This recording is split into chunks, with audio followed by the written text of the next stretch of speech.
Assalamualaikum warahmatullahi wabarakatuh.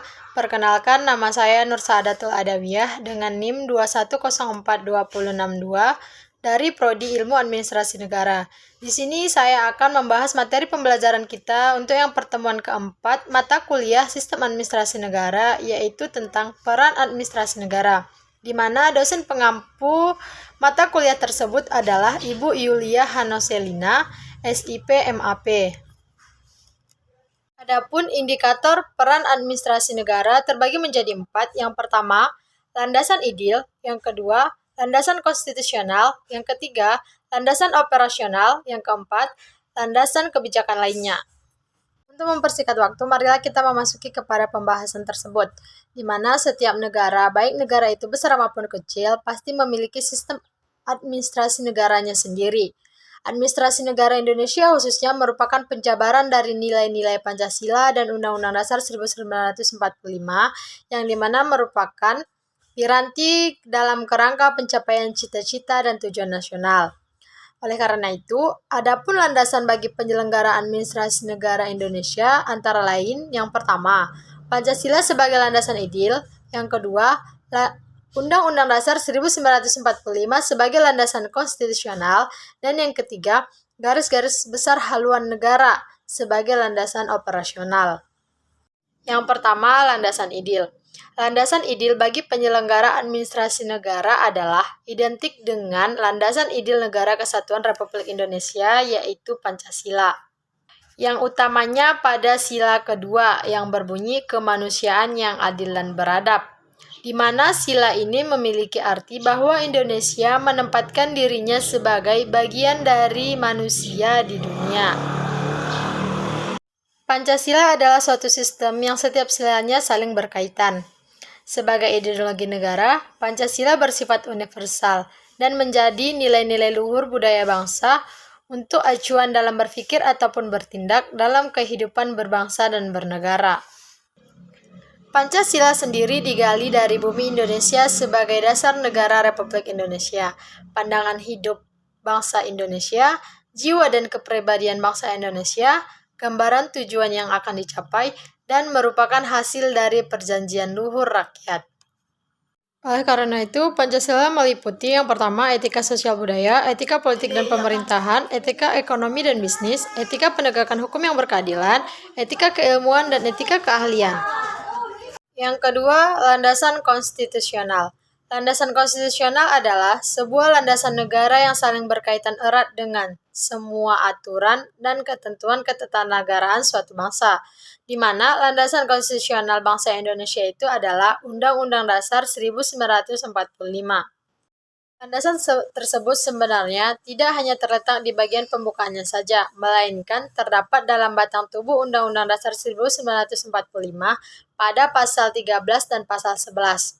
Dan 2 ayat aturan tambahan yang antara lain menetapkan bentuk dan kedaulatan, kekuasaan pemerintahan negara, kedudukan, serta fungsi lembaga negara tertinggi dan pemerintahan daerah, merupakan dasar dari penyelenggaraan dan pengembangan sistem administrasi negara Republik Indonesia.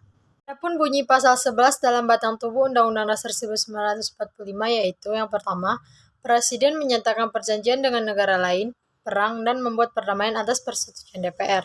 Yang kedua, perbuatan perjanjian internasional lain yang dilakukan oleh Presiden dengan persetujuan DPR mengakibatkan dampak yang luas bagi kehidupan rakyat, baik dalam membentuk undang-undang, hal-hal yang berhubungan dengan keuangan negara maupun mengadakan adanya perubahan.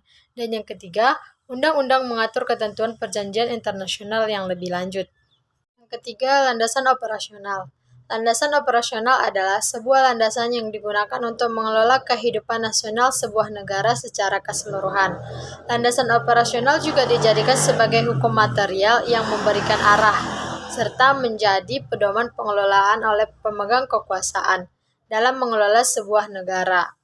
Landasan operasional sistem administrasi negara adalah garis-garis besar haluan negara, yang merupakan yang pertama, haluan negara dalam garis-garis besar sebagai pernyataan kehendak rakyat yang dahulunya ditetapkan oleh MPR. Yang kedua, pola umum hubungan nasional, yaitu merupakan rangkaian program-program pembangunan yang menyeluruh, terarah, dan terpadu yang berlangsung secara terus-menerus, di mana rangkaian program-program pembangunan yang terus-menerus tersebut dimaksud untuk mewujudkan tujuan nasional seperti yang dimaksud dalam pembukaan Undang-Undang Dasar 1945. Pembangunan nasional yang dilaksanakan oleh bangsa Indonesia meliputi seluruh aspek kehidupan bangsa dan negara berdasarkan Pancasila dan Undang-Undang Dasar 1945 yang dalam garis-garis besar haluan negara dikelompokkan dalam menjadi beberapa bidang. Yang pertama dalam bidang ekonomi, yang kedua bidang kesejahteraan rakyat, pendidikan dan kebudayaan, yang ketiga dalam bidang agama dan kepercayaan kepada Tuhan Yang Maha Esa, yang keempat bidang ilmu pengetahuan dan teknologi, yang kelima bidang hukum, yang keenam bidang politik, aparatur negara, penerangan, komunikasi dan media massa, dan yang terakhir, yang ketujuh, bidang pertahanan dan keamanan. Yang keempat, landasan kebijakan lain.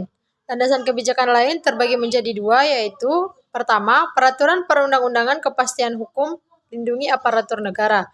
Yang kedua, bukan peraturan perundang-undangan, pidato negara, serta program kabupaten. Apa yang dapat kita rangkum dari materi peran administrasi negara tersebut, yaitu sebagai landasan sistem administrasi negara, sebagaimana dijelaskan terlebih dahulu, yaitu merupakan pedoman dan dasar dalam penyelenggaraan administrasi negara di Indonesia, terutama dalam rangka perumusan kebijaksanaan, penyusunan, rencana, dan program-program pembangunan, serta dalam pelaksanaan pengendalian dan pengawasan atas pelaksanaan sistem administrasi negara. Yang mana pada umumnya, landasan yang paling pokok adalah landasan idil, landasan konstitusional, dan landasan operasional, di mana ketiganya memiliki pengertian yang berbeda satu sama lain. Cukup sekian dari saya, hanya itu paparan materi yang dapat saya sampaikan. Apabila ada kesalahan kata dan kekurangan kata, saya mohon maaf. Wabillahi taufiq wal hidayah. Assalamualaikum warahmatullahi wabarakatuh.